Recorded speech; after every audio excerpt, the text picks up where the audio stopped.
Hola, te doy la más cordial bienvenida.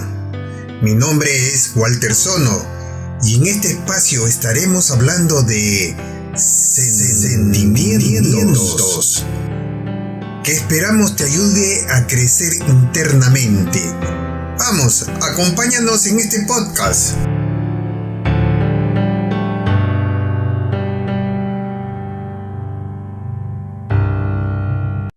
El deporte y las sustancias tóxicas.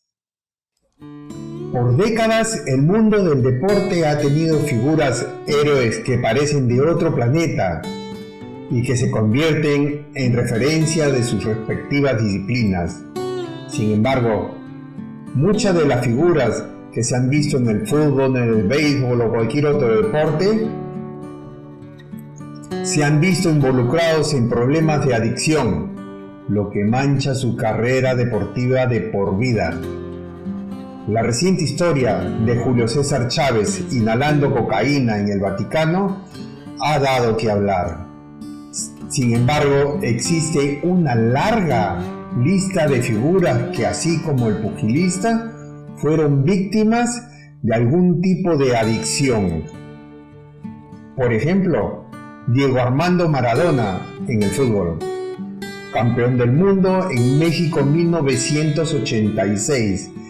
Diego Maradona fue uno de los casos más conocidos. Su gran adicción a la cocaína le causó muchas sanciones. Incluso fue expulsado de Estados Unidos en 1994 al dar positivo en un examen antidopaje. El Pelusa admite que su carrera se vio muy afectada por las drogas y que sus contrincantes tomaron ventaja de ello. En el boxeo, Mike Tyson. En su autobiografía, Mike Tyson confesó que siendo un bebé, sus padres le daban alcohol y que sus primeras rayas de cocaína la probó a los 11 años. Aseguró también que falsificaban los exámenes de orina para pasar las pruebas antidopaje. Además que en ocasiones consumía sustancias antes de salir al cuadrilátero. El día de hoy tenemos como invitado al Dr. Raúl Landeo. Él es profesor de la Universidad Católica de Australia. Además, profesor y entrenador de Taekwondo. Él nos hablará sobre el deporte y las sustancias tóxicas. Bienvenido al programa, Raúl. Gracias, Walter. Cuéntanos un poquito de ti, casado, con hijos. Sí, tengo... ¿Cuántos años? Me casé en el 94, no voy a sacar la cuenta. Me casé en el 94 con Cecilia, a quien conocí en el mundo del taekwondo allá en Perú.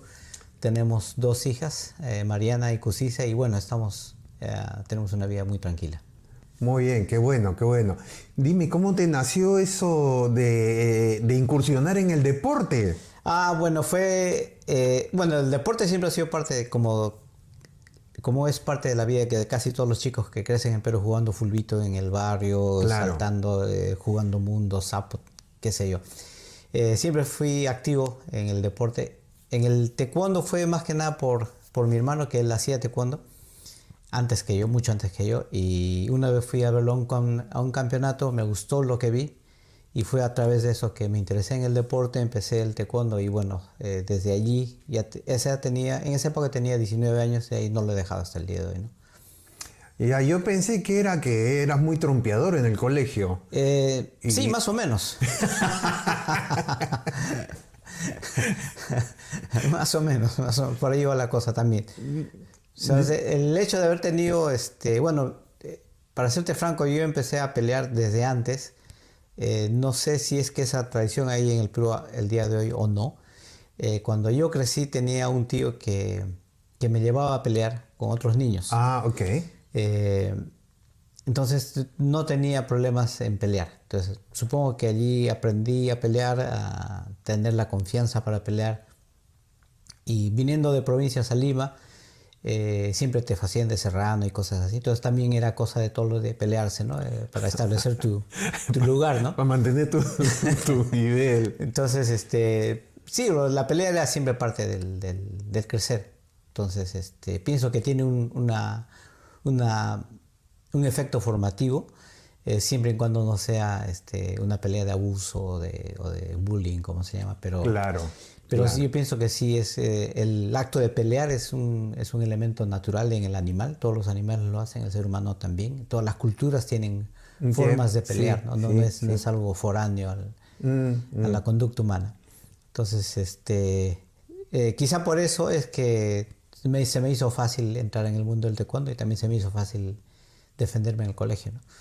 Dime, me dices que esto es normal en el ser humano, la pelea, pero no en las mujeres, ¿no?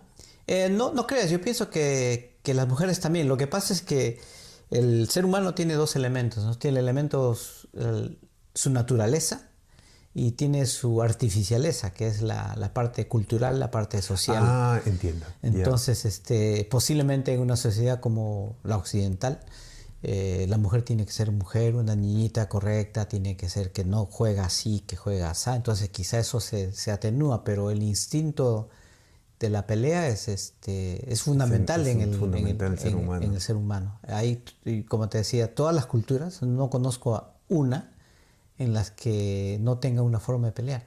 Siempre tiene un elemento ritual, inclusive, ¿no? Claro. En el mundo andino, ni qué decir en el Asia, ¿no? De donde son originarias las artes marciales, ¿no? En Francia, en Europa, siempre es parte de la conducta humana. Y yo pienso que tiene un valor formativo también, que se tiene que saber entender como sociedad y también canalizar, pero pienso que no se debe castigar la pelea. Pienso que sí hay un elemento importante en eso. La pelea, ¿no? Sí. Raulito, dime, ¿te casaste con Cecilia? Sí. ¿Ella era tu alumna? No era, no era tu alumna. No era mi alumna. Yo pensé que te había dado un golpe y con eso te dijo, ¿o nos casamos o qué? No fue así. Cecilia era... en esa época yo enseñaba taekwondo en la Universidad de Ingeniería donde había estudiado. Ah, ok. Cecilia estudiaba en la Universidad de Lima y había una asociación de la cual éramos parte de muchos clubes de Lima. Entonces nos conocíamos todos. Quizás Cecilia se moleste, pero bueno, ella es una chica, es una persona guapa, de joven era una joven bonita. Y entonces tenía muchos admiradores, ¿no? de distintos clubes. Entonces era la chica fashion en ese momento. Y tenía un alumno que gustaba de Cecilia también. Entonces me dice, profe, que es Cecilia. Y yo le digo, háblale. Entonces yo fui y hablé con Cecilia, pensando en que le voy a presentar a este chico. Sí. Entonces hablé con Cecilia y bueno, ahí estamos acá. No, se flecharon mucho. Así fue la cosa. Sí. Es bonita historia. Raúl, en la introducción del programa se habló de Maradona y Mike Tyson, grandes deportistas. Uh-huh. ¿Cuál crees tú que fue el detonante para comenzar en las drogas? Bueno, habría que contextualizar a las dos personas que mencionas. De paso, yo soy admirador de ambos, Diego Armando Maradona o el Pelusa, y Mike Tyson tuvieron una niñez desposeída, ¿no? Eran fundamentalmente muy pobres, no llegaron a tener un nivel de educación alta, hombres desde el punto de vista formal sencillos, pero desde el punto de vista de las personas, pienso que sí tenían un nivel, y Mike Tyson, que todavía vive, tiene un nivel de sofisticación que es sorprendente para las personas que no lo conocen. Él entiende, él es muy claro con muchos de sus valores, lo mismo que Maradona, que es muy criticable en muchos aspectos, pero sin embargo tenía una integridad que muy pocas personas tienen. O sea, las ideas que él tenía las sostenía, no era una persona que cambiaba de acuerdo a la estación. Habiendo dicho esto, personas sencillas, sin formación social, de pronto se encuentran muy jóvenes ambos en situaciones en las que son muy famosos, tienen mucho dinero, tienen una vida de emociones muy altas. Es posiblemente aquellas personas que no se han envuelto en este tipo de actividades no logren entender el nivel emocional al que se llega estando en este tipo de actividades y en el nivel en que ellos estaban. Uh-huh. Yo estando en el taekwondo he podido observar eso. El taekwondo no es un deporte popular, no es el fútbol ni el box, no gana dinero. Sin embargo, te da un estatus que es muchas veces autopercibido. O sea, las otras personas no lo notan, pero tú crees que si eres campeón de algo, si tienes esto, te sientes en un nivel un poquito especial. Entonces tienes un estilo de vida un poco interesante, ¿no? Porque viajas, estás de aeropuerto en aeropuerto, competencias, ganas, pierdes, pero estás allí. Entonces, si tú pones a dos personas pobres en una situación como esta, donde continuamente están viajando, son adulados por gente, la gente los quiere, tienen dinero, o sea, tienen todo lo que puedan, eso hace que los niveles de satisfacción que ellos, o las cosas que los pueden satisfacer, sean muy elevadas. Entonces, una persona que llega a este nivel de emociones, obviamente hay un proceso químico al interior de esa persona, que es ¿cómo se dice en castellano? El release, que es el flujo de endorfinas, que son neurotransmisores que regulan las emociones y que te dan esa sensación de bienestar. O sea, las endorfinas, el ser humano las tiene por actividades físicas, actividades emocionales, relaciones sexuales, apreciaciones del arte. ¿Y por qué es que tenemos esto? Porque es lo que nos permite y nos ha permitido sobrevivir. O sea, el hecho de que un hombre o de una mujer vaya y case un animal es un trabajo físico y te tienes que sobreponer al miedo a ese animal. Entonces tiene que haber un tipo de recompensa para que tú lo vuelvas a hacer. Ese nivel de recompensa te lo da las sensaciones que te da la endorfina. Entonces la endorfina te hace sentir bien cada vez que hay un despliegue de actividad física. Entonces lo vuelves a hacer y lo vuelves a hacer. Entonces ese mecanismo de alguna manera está secuestrado por estos niveles de emociones que te mencionaba, a los que están expuestos estos atletas, que son muy elevados. Entonces, cuando pasa la vorágine de un campeonato, pasa la final del mundial, dejaste de ganar el partido, te vas a tu casa y eso es un bajón muy grande. ¿Ya? Y si no tienes esa emoción que te vuelva a llevar a esos lugares, vas a buscar otras formas de llegar a esos lugares. Y esas otras formas en muchos casos son las drogas. O sea, las drogas te dan esos niveles de satisfacción emocional que no puedes conseguir de otra manera. Entonces, si una persona tiene una vida regular, digamos, por decirlo así, tienes un nivel de emoción que es sostenible y estás contento con eso. Pero si eres un artista, un cantante de rock, Mick Jagger o qué sé yo, vas a tener esto. Entonces, de algún momento eso va a caer y a veces cae más abajo. Entonces, pero ya conociste esto, quieres volver allí. Entonces, te lo da. El uso de drogas es una forma muy accesible para este tipo de personas porque tienes dinero, tienes los recursos, tienes cómo conseguir la droga, entonces es fácil volver allí. Ajá. Entonces, ¿qué es lo que sucede? Que con el tiempo esos niveles ya no son suficientes, necesitas más. Por eso es que la droga es adictiva. Ya. Porque empiezan a necesitar más y más y más y más, entonces no puedes dejarlo. Un consumo de drogas regular ya no te da esa satisfacción, entonces necesitas más. Entonces necesitas más. Y es como así se va creando la dependencia. Pero para volver al tema de Maradona y de Tyson, entiendo perfectamente cómo es que se puede dar esa situación. Es la necesidad de volver ese tipo de emociones. Y lo he observado en muchos atletas en mi deporte, Sí. que no necesariamente consumen drogas, pero no dejan el deporte. Porque una vida regular, de ir a trabajar, de levantarte, no les va a dar esa satisfacción. Entonces la única forma que tienen de poder mantenerse es seguir en el deporte. Entiendo. Porque esa permanencia les da pues esos viajes, que competencia aquí, que competencia allá, esa vida glamorosa. Es como la vida de los artistas. Exactamente, es el mismo mecanismo. Es el mismo, Qué exactamente interesante. el mismo mecanismo. Qué interesante. Mm. Raúl, dime, la carrera de los atletas es bastante corta, no puede ser atleta de por vida. Ujú. Y cuando sufren lesiones, los calman con algún tipo de drogas. Ujú. ¿Estas drogas podrían crear dependencia también? Sí. Hay que entender primero qué cosa es una droga. Ya. Una droga es un compuesto químico que reemplaza las funciones fisiológicas del cuerpo humano. Las funciones fisiológicas son múltiples y controlan tus sensaciones, tus emociones también. Entonces una droga tiene la capacidad la función de la droga es justamente reemplazar las funciones fisiológicas del cuerpo humano. Hay varios tipos de efectos, ¿no? Hay el efecto de estimulante. El café es una droga en ese sentido. Claro.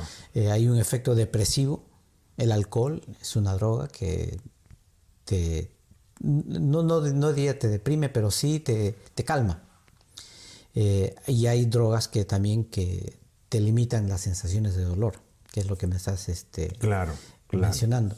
Pero estas son opioides y crean, por su naturaleza, crean adicción también. Ajá. Entonces, un atleta que consume regularmente drogas para calmar el dolor, corre el riesgo de, en algunos casos, volverse, disculpen la palabra, pero adicto a las drogas, a ese tipo de drogas. Ajá. Esto sucede con muchos soldados que vienen de las guerras, por ejemplo, que vienen y tienen dolor, entonces también tienen dolor físico y también son prescritos con ese tipo de drogas que son calmantes, pero que a la larga puede generar, y en muchos casos lo hace, degenerar en adicción.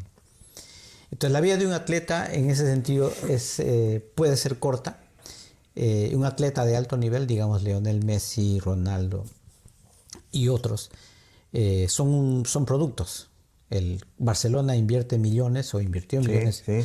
Entonces son productos y son productos en el sentido que hay una inversión de dinero y se tiene que recuperar. Entonces, el Barcelona o ningún club hace caridad, ¿no es cierto? Ellos invierten dinero y tienen que recuperar. Claro. Entonces, si tienes a Lionel Messi que está lesionado y has pagado millones, no, tiene que jugar. Claro, no has pagado para que esté Claro, para que sentado. esté, exactamente. Entonces, se abre una serie de cuestiones éticas, ¿no? Del valor de la persona o del valor de la inversión. Pero en ese sentido la vida del atleta es corta, no solamente por ese aspecto, sino también porque si el producto no es rentable, bueno, hasta luego. Hasta luego. Así de simple. Sí. Dime, entonces,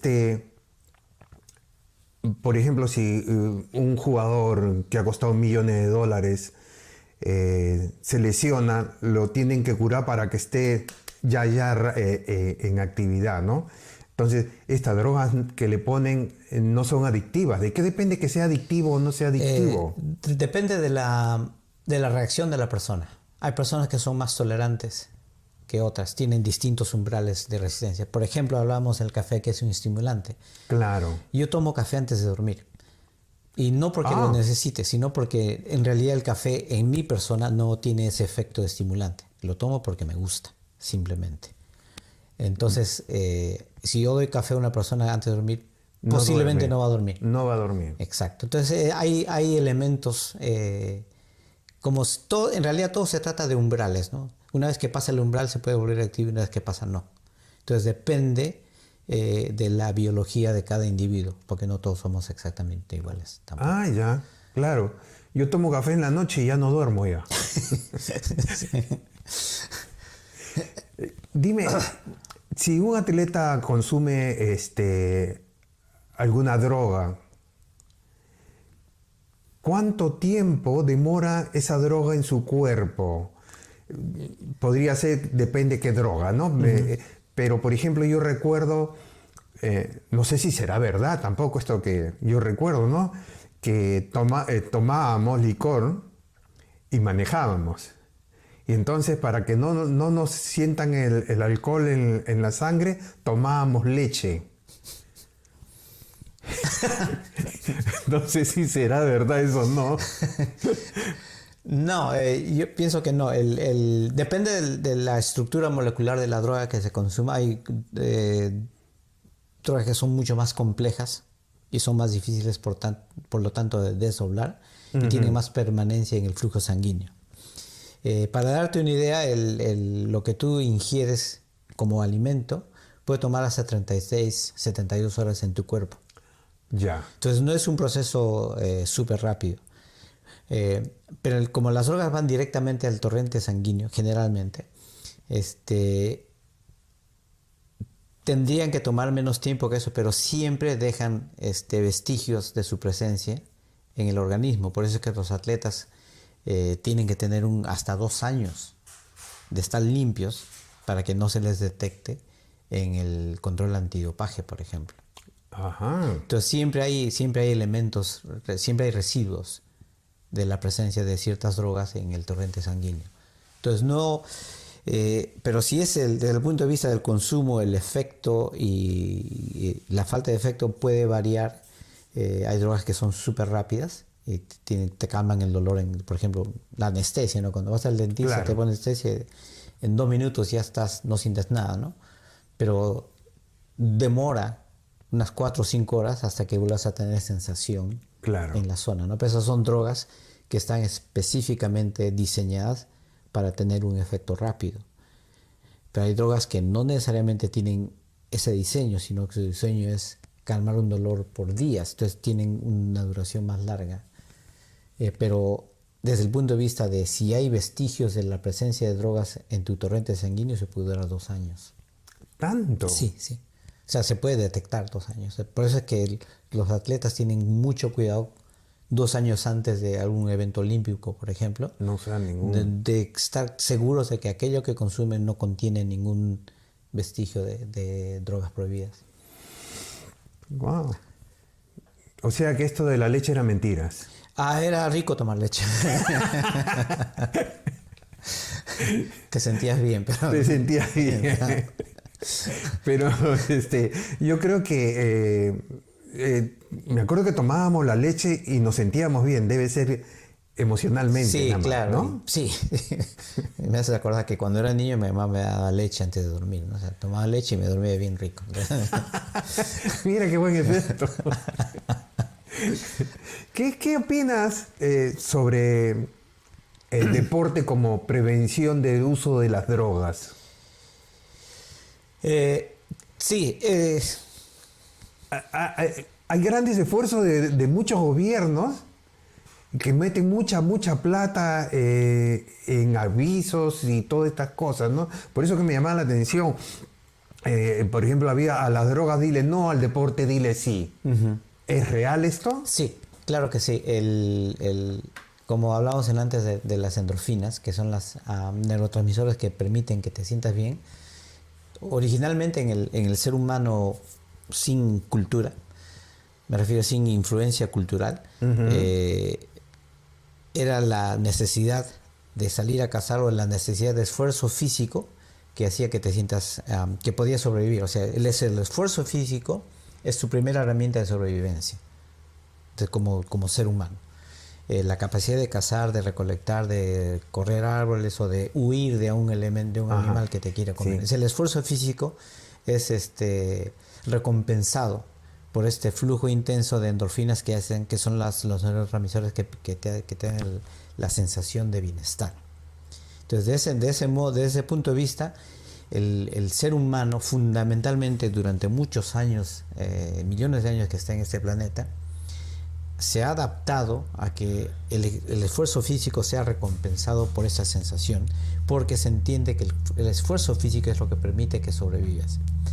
Cuando ya empiezan a aparecer elementos culturales, el ejercicio es antiguo, más antiguo que la escritura, por ejemplo, la actividad física, porque es inherente al ser humano y nos hace sentir bien. Es el declive en niveles de actividad física que coincide con el aumento de otro tipo de estímulos para sentirnos bien. Como hablábamos en la previa, el ser humano desde 1940 hasta ahora está involucionando. Hemos perdido nuestras capacidades físicas y también nuestras habilidades intelectuales. ¿Por qué? Porque tenemos una serie de elementos que nos permiten prescindir de tener que pensar. Cuando estás llegando a una casa, miras y ni siquiera piensas, si no dejas que la voz te diga por dónde caminar o por qué esquina tienes que voltear. Entonces la habilidad de navegar, por ejemplo, pensar dónde es, claro. Se van eliminando ese tipo de cosas. Quieres saber la hora, ya no calculas, ves la hora. Entonces son muchos elementos que se han ido perdiendo. Entonces las formas naturales de tener esa recompensa a través de la endorfina van reduciéndose. Ya no tenemos que ejercitar tanto, ¿no es cierto? No hacemos tanto ejercicio. Entonces, en ese contexto, el deporte o la actividad física sí es un elemento efectivo que es capaz de darnos esa sensación de bienestar, uh-huh, y que por lo tanto haría que prescindamos del uso de otro tipo de estímulos para sentirnos bien. Las drogas, la media social, por ejemplo, ¿no? Los medios sociales que también nos dan ese tipo de cuando ves que le dan un me gusta a tu post, te sientes bien. Entonces empiezas a buscar esa recompensa. Sí. Entonces, pero si es que esa recompensa la obtienes del ejercicio, vas a necesitar menos de esto, y menos de la droga, y menos del alcohol, al menos en teoría. El problema es que la sociedad lamentablemente está estructurada para que no hagas ejercicios. Por ejemplo, en Sydney tú ves mucha gente que va a trabajar en bicicleta. Si yo quisiera ir a trabajar en bicicleta, no puedo, porque vivo muy lejos. Entonces necesariamente tienes que manejar. Tienes que ir en carro. Exacto. A tal punto que hicieron un estudio en Gran Bretaña, no es el caso en Sydney, pero te ilustra. Las personas reciben rayos del sol directo solamente el 10% del tiempo. Te pones a pensar en las implicaciones que eso tiene. Sí. Son tremendas. 10 minutos, ¿cómo afianzamos la vitamina D? La vitamina D, si no es exactamente. Con sol. Entonces estamos creando un sistema social que atenta contra nuestra salud. Entonces, en ese sentido, la actividad física podría ser, y de hecho pienso que lo es, una alternativa para contrarrestar los efectos negativos del sistema de vida moderno que tenemos. Entonces sí, con confianza digo, el deporte es una muy buena alternativa para reducir el consumo de otros estímulos. Yo tomo vitamina D porque el doctor me dijo que tenía que tomar vitamina D. Me dice que todos los que vienen de Sudamérica nos falta vitamina D. Todos los que tenemos la piel oscura, sí. Ah, la piel oscura. Sí. No es que nos falte, sino que podemos refractar mejor los rayos solares. Pero pienso que la mejor forma de afianzar la vitamina D es estando afuera. Ya. O sea, cualquier excusa de salir a correr, a caminar, a estar en el sol es buena. Y de hecho hay estudios que demuestran pues, que desde el punto de vista social, no del individuo, desde el punto de vista social, el beneficio a la sociedad de exponerse al sol es mayor, puesto que las enfermedades coronarias, que se originan por la ausencia de vitamina D, en primer lugar, su costo es menor y su impacto es menor que el del cáncer a la piel. Ahora, no estoy hablando de los individuos. Si hay una persona que va a tener cáncer a la piel, por favor, cuídense. No estoy diciendo... Claro. Pero como conjunto, sí, el efecto en las enfermedades coronarias es mayor, el costo social es mayor que el costo social del cáncer a la piel. Qué increíble. Increíble las cosas que uno va conociendo en la vida. Hay drogas que ayudan a desarrollar a un atleta. Por ejemplo, desarrollar musculatura, más fuerza para correr. o para mantenerte más despierto. ¿Qué opinas de esas drogas? Yo pienso que la droga más efectiva es una buena alimentación. El ser humano es perfecto.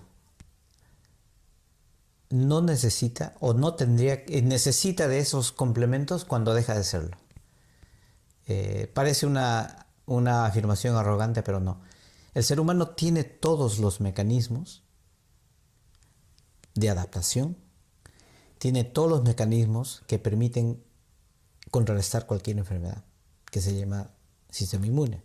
Tiene todos los mecanismos de bienestar. Tenemos todo. Empezamos a necesitar de este tipo de complementos cuando dejamos de utilizar lo que tenemos. Hay drogas que es cierto que ayudan a aumentar la masa muscular, por ejemplo. Exacto. Pero si tienes una buena alimentación, no necesitarías esas drogas. El problema de las drogas, como son elementos foráneos, ningún elemento foráneo que ingresa en tu cuerpo lo hace gratis. Siempre hay un costo asociado con él. Ajá. El consumo de proteínas sintéticas, por ejemplo, sí afecta al hígado. O sea, el hígado no está diseñado para purificar los elementos que vienen en ese tipo de sintéticos. Entonces siempre hay un costo.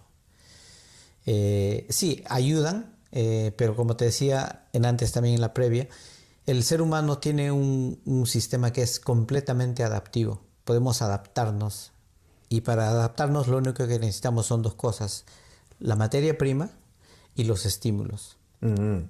El estímulo obviamente viene del ejercicio y la materia prima viene de lo que uno ingesta. Uh-huh. Entonces, si tienes ambos, no tendrías que necesitar. Ya. Es cuando potencialmente no tienes una buena alimentación. No digo que comas poco, que no comas bien, que es distinto. Claro, que no la tenga balanceada. Exacto, que no tengas todo lo que tienes que tener. Entonces ahí vas a necesitar eso. Ya. Pero los deportistas, por ejemplo, los del gimnasio, cuando uno va al gimnasio, ¿no? Toman bastantes cosas como para desarrollar masa muscular y todas estas cosas. Sí, pero es que lamentablemente eso de ser sumamente grande, yo no sé si eso es deporte, porque es actividad física, sí, claro, pero no es deporte, física. porque ¿qué es lo que hacen? No hay, no es que salten, o no es que corran, no es que tengan puntería, no hay un... pero hay competencias, ¿sabes? Hay competencias de parecer. Fisiculturismo. Exacto, es cultivar el físico. Claro. Pero que no tiene un propósito funcional. Ok. ¿No es cierto? Entonces hay un propósito de incrementar una masa que no es normal en el ser humano, porque la mayoría de esas personas, su vejez no es halagüeña. Wow. No es halagüeña. Y tú, inclusive, yo no sé qué edad tenga Arnold Schwarzenegger, que era un hombre sumamente fuerte e impresionante, y hay que reconocer la disciplina que ha puesto en el trabajo que ha hecho, y muchos otros, ¿no? Pero pues llega una edad en que son cualquier persona y tienen artritis, tienen osteoartritis en distintas partes del cuerpo, tienen problemas cardiovasculares. Entonces no es, como te decía antes, cada droga que uno pone en el cuerpo siempre te pasa una factura, siempre. Ya. Entonces, yo diría que habría que pensar bien qué es lo que uno está haciendo y para qué. El cuerpo humano tiene una función, que es la de moverse, para complementar o para poder ejecutar ciertas tareas, ¿no? Correr, claro. Saltar, trepar, poner ladrillos, lo que sea. Ajá. Si el trabajo que haces no te ayuda a mejorar esa función, habría que pensar para qué haces lo que haces. Claro. Raúl, dime, por ejemplo, el alcohol, el tabaco, son drogas que se venden en todas partes. Uh-huh. El alcohol es la droga que más seres humanos ha matado en la vida.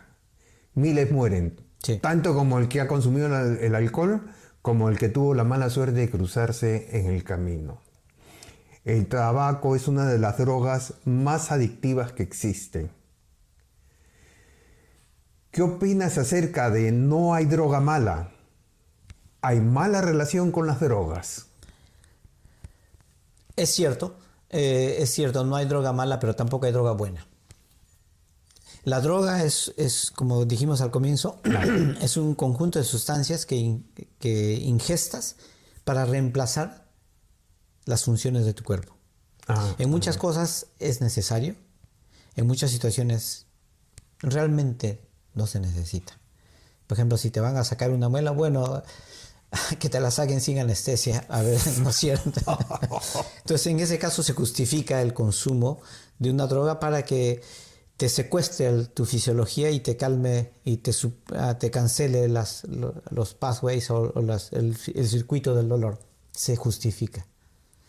Pero hay situaciones en las que realmente no se justifica. No se justifica. Te decía esto porque, por ejemplo, yo voy a una fiesta y me tomo un vasito, 2 vasitos de cerveza o algún licor, ¿no? Algún alcohol. Mientras que otras personas van a la misma fiesta y toman, pero no paran, no paran. Yo creo que hay mala relación, a eso es lo que yo me refería. Sí. Hay mala relación entre en la droga. Sí, claro, de hecho que sí. Pero son procesos culturales. Ya. ¿No es cierto? Por ejemplo, si tú te pones a pensar qué es lo que sucedió aquí durante la pandemia. Se mantuvo los servicios esenciales abiertos, ¿no es cierto? Los centros, los supermercados. Salón de belleza no, se cerró porque no es esencial. Las licorerías siguen abiertas. Sí. Entonces están diciendo que es esencial. Da mucho impuesto. Pero conceptualmente están diciendo que son un servicio esencial. El consumo de alcohol aumentó. Sí, verdad que sí. Lo que pasa es que uno estaba encerrado, también no había mucho que hacer. Pero bueno, es muy debatible. Por supuesto. No es cierto, pero te digo, es cultural. Es cultural, claro. Voy a tomar tus palabras, no había mucho que hacer. No había mucho que hacer o no buscaste. No busqué, lógico. ¿No es cierto? Entonces, es cultural. O sea, me refiero a que sí, hay una mala relación con las drogas, pero la droga también es capaz de reemplazar tus funciones fisiológicas dependiendo de la cantidad en que la tomes. Lo digo esto porque, por ejemplo, tú mencionas el caso de ir a una reunión o tomarse un vaso de vino con la comida. Esa cantidad de ese compuesto no va a ser capaz de alterar tu fisiología. Entonces, en ese sentido, es socialmente hasta positivo. Te permite interactuar, intercambiar, pasar un buen momento, que son fundamentales en el ser humano. Sí. Pero si tomas una caja, ya la cantidad de alcohol que hay allí sí es capaz de alterar tu fisiología. Entonces allí ya estoy haciendo una droga, pero ¿para qué propósito? Posiblemente no hay ninguno que lo justifique. ¿No es cierto? Entonces, sí, es cierto lo que dices, hay una mala relación con la droga, pero pienso que eso está principalmente determinado por las estructuras sociales y culturales en las cuales vivimos. No sé cómo cómo crecen los jóvenes acá, pero sé de muchos que empiezan a tomar su primera borrachera con el papá o con el tío. Entonces ya culturalmente estamos condicionando esa mala relación. Claro. Entonces no es tan directo el análisis de eso, ¿no? Es cierto, hay una mala relación con las drogas, pero esa mala relación con las drogas está influenciada por muchos factores psicosociales, ¿no? Que parten del individuo y también parte de la estructura social en la que se vive. Claro, digo yo, se me vino una pregunta a la cabeza en estos momentos, ¿no? Y yo tomo un poquito de alcohol y me siento feliz. Uh-huh. La otra persona toma un montón de alcohol y también se siente feliz. O sea, los dos estamos buscando la felicidad, ¿verdad? Sí. Yo diría, ¿y qué cosa es ser feliz? Hay una definición muy interesante. No, es que pienso que sí es importante que que tengamos claro, ¿no? Hay una definición que feliz viene de la palabra felix. Esta se lo escuché a Marco Aurelio de Negri. Y él decía que en el latín felix significa prolificidad, ser prolífico. Un árbol que produce mucho fruto es un árbol que es felix, que es prolífico, que produce, que es abundante. Cuando eso se traslada al ser humano como concepto social y sociocultural, un hombre o una mujer es feliz cuando llega a un momento de satisfacción de haber desarrollado sus potenciales. ¿Ya? ¿No es cierto? De cuando uno termina una tarea y la haces bien, te sientes realmente contento. Claro, esa sensación es una recompensa. Te sientes lleno. Sí. Exactamente. Entonces, la felicidad en ese sentido es un estado de satisfacción que viene de un logro, de haber logrado una meta, por más pequeña que ésta sea. Pues lograste. El día que aprendiste a silbar, te sientes feliz, porque lograste aprender. ¿No es cierto? No sé si tú te acuerdas que uno de niño está probando hasta que un día empiezas a salió. Y ya estás contento, ¿no? Entonces esa es felicidad. Ese es un estado de satisfacción posiblemente dirigido por las endorfinas que se da cuando logras algún objetivo, por más trivial que sea, pero logras algún objetivo. Claro. Entonces yo pienso que esa felicidad podría convertirse en actitud. Si eres una persona que siempre tratas de lograr las cosas que quieres hacer, soy feliz, tratando, logrando. O estar contento, que es otra cosa, ¿no? Que es posiblemente a lo que te referías tú. Estar contento. Claro. Vacilón, ¿no? Qué alegría es de verte. O ese tipo de estado anímico. Ok. ¿No es cierto? Estás contento, pero no necesariamente feliz. O puedes ser feliz, pero no necesariamente contento. Ok. ¿No es cierto? Entonces, bueno, pero yendo a lo que ibas, es lo que hablábamos en antes, ¿no? Que hay niveles de tolerancia que son distintas en las personas. Pero una persona que necesita 5 o 6 botellas de algo para recién, como se dice, entonarse, posiblemente ya ha cambiado sus umbrales de una manera fundamental, que empieza a necesitar más y más para lograr el mismo estado que inicialmente se podía conseguir con un solo vaso. Entiendo. Entonces, y eso es lo que posiblemente va potencialmente a crear una adicción. O posiblemente ya lo sea y la persona no esté enterada que hay una necesidad de eso. Una adicción, ¿no? Exacto. Y posiblemente es el caso de muchas personas. Por ejemplo, niños que usaron la droga desde muy temprana edad. ¿Esto le crea una dependencia cerebral? Sí. Claro, porque los neurotransmisores son generalmente generados en el sistema nervioso, y el sistema nervioso, como tú sabes, está controlado por el cerebro. Entonces sí, el cerebro simplemente responde. Mira, el cuerpo humano tiene dos circuitos. En realidad es uno mismo. Lo que es eferente, que sale del cerebro, que hace que actúes, y lo que es aferente, que es la información que le llega al cerebro de regreso. Ajá. El cerebro hace algo, ordena algún comando para que muevas el brazo y tus músculos detectan el tipo de movimiento que hacen. Hay unas cosas que se llaman spindles, que son unos circuitos que te dan un relay información de retroalimentación al cerebro, y le dice, oye, no, el brazo está moviendo muy fuerte. Entonces el cerebro va a responder y ajustar la tensión mecánica que manda el brazo para que no lo haga tan fuerte. Entonces tenemos esto, siempre hay un loop. Ya. Entonces ese loop funciona en todo, en sensaciones, en emociones, en los efectos de las drogas, Claro. en el efecto del dolor. ¿No es cierto? Todo esto, nos acostumbramos a todo. Por ejemplo, al comienzo tú agarras un vaso y te parece caliente, pero cuando ya eres mayor tomas bien caliente, porque ya te has entrenado, ya tu cerebro sabe que esa temperatura es tolerable y que la vas a disfrutar inclusive.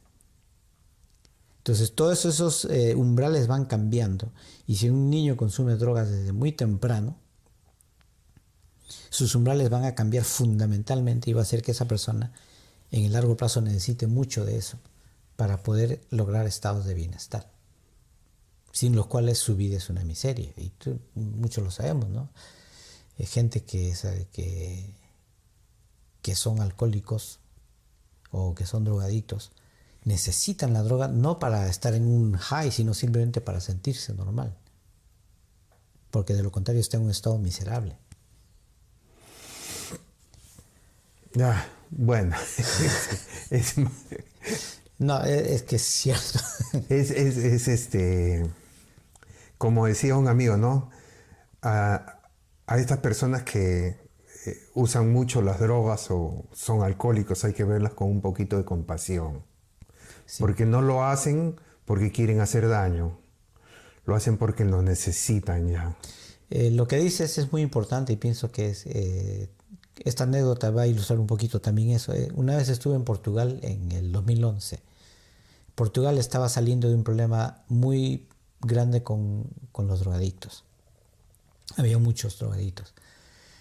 Y estaba con unas colegas fuimos a una conferencia en la ciudad de Porto. Entonces estaba caminando, estábamos conociendo el casco histórico de la ciudad, muy bonito, y estaba con unas colegas. Y en eso se acerca un drogadicto a pedirnos plata. Entonces la chica me pone adelante, ¿no? Porque se asustó. Entonces yo le di plata al drogadicto y el drogadicto me quiso abrazar. Entonces, viniendo de Australia y habiendo vivido en Perú un poco, tomé mi distancia, ¿no? Me moví. Bueno, no recuerdo si fue ese día u otro día. Regresaba en la noche a mi hotel y veo que un drogadicto y había un señor que le da dinero y se abrazan. Entonces me di cuenta de qué es lo que hacen en Portugal. Entienden muy bien que el drogadicto es justamente lo que dices. No es una persona mala o que merece ser rechazada, sino son personas que están en problemas. Y lo menos que uno puede hacer es mostrarles el lado humano de la persona, y por eso es que lo abrazan. Y es normal en Portugal abrazarlos. Claro. Entonces la próxima vez que me encontré en una situación así, los abracé y los reciben muy bien. Porque es lo menos que pueden recibir de una sociedad que puede ser hostil también. Sí, la verdad que sí. Me hace pensar en cuántas personas uno ha rechazado, sí, ¿no? Y se ha alejado de ellas. De repente necesitaban un poquito de cariño, un poquito, sí, ¿no? De sentirse aceptados. Exacto. También. Uh-huh. Raúl, dime, personas que van al gimnasio para bajar de peso. Uh-huh. Porque yo conozco un montón de gente que va al gimnasio solo para bajar de peso. Uh-huh. Y se han retirado del gimnasio después de 2, 3, 4 meses porque no bajan de peso. Y no sé si es verdad lo que nos dijo el profesor, ¿no? Ustedes no bajan de peso,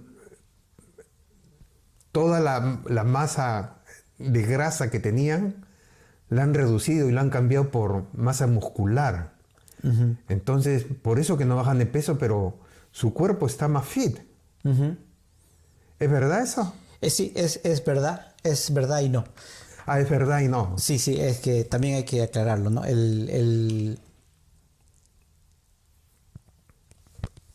Bajar de peso a través del ejercicio no es efectivo.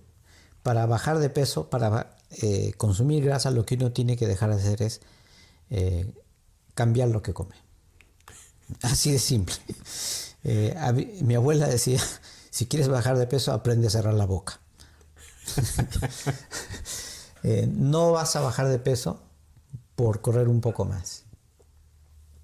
El cuerpo humano es más complejo que eso.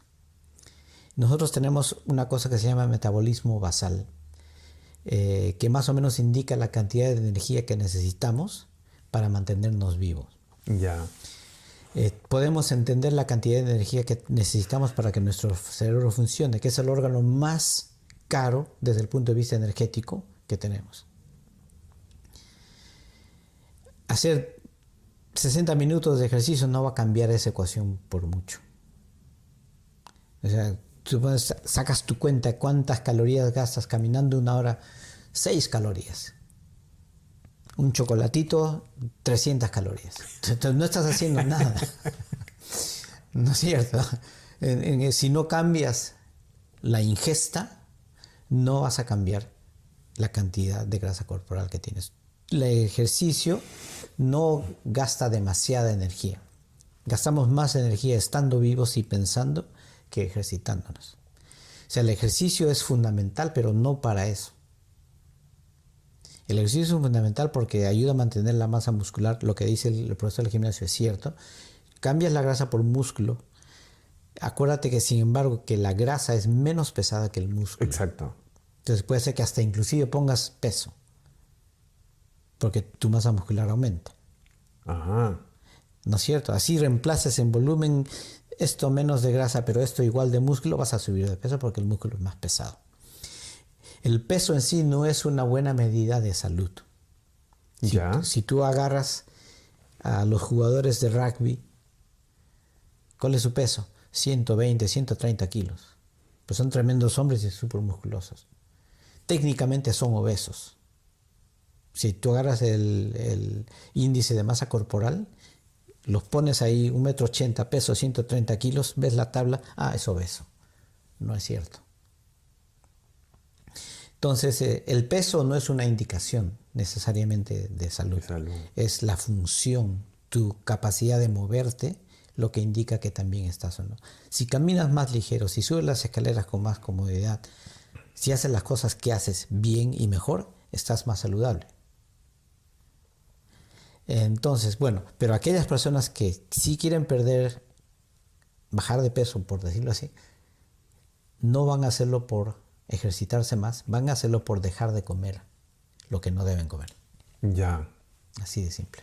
Ya. Dime, el caso de los peleadores, estos japoneses, los sumo, son tremendas personas, sí, pero hacen bastante ejercicio, ¿ah? Sí, yo he visto que hacen bastante ejercicio, pero no viven mucho tiempo tampoco. No, es la cantidad. Ellos comen mucho. Comen bastante. Sí.